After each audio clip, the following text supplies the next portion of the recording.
हमारी मरियम बाजी ने तो मजबूरी में उन्होंने बताया ना कि जेल के अंदर मैं वैसे कोट लखपत में मैं वाहिद पीटीआई का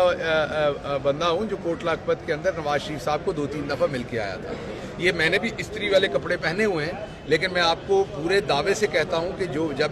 जब मैं मिलने गया था तो मियाँ साहब ने जो कपड़े पहने होते थे, वेस्ट कोट पहनी होती थी, शलवार कमीज पहना होता था, उसके ऊपर एक रिंकल नहीं होती थी, एक सलवट नहीं होती थी, बिल्कुल जबरदस्त इस्त्री हुए होते थे।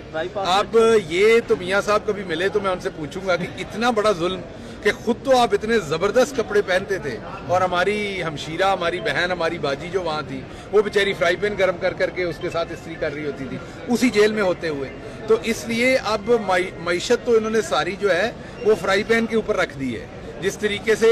पराठे जो हैं वो इस्त्री पे बन रहे हैं और कपड़े जो हैं वो फ्राई पैन से इस्त्री हो रहे हैं, तो इसी तरीके से मईशत को भी इसी तरीके से ये चला रहे हैं। तो बाजी का गम मुझे समझ है, क्योंकि वही गम जो है वो पूरे पाकिस्तान का, और इनका दिल है कि पूरा पाकिस्तान अब जो है वो इतनी महंगाई हो जाए कि बिजली ना इस्तेमाल कर सकें। अब पूरा पाकिस्तान बाजी से सीखे कि कपड़े इस्त्री कैसे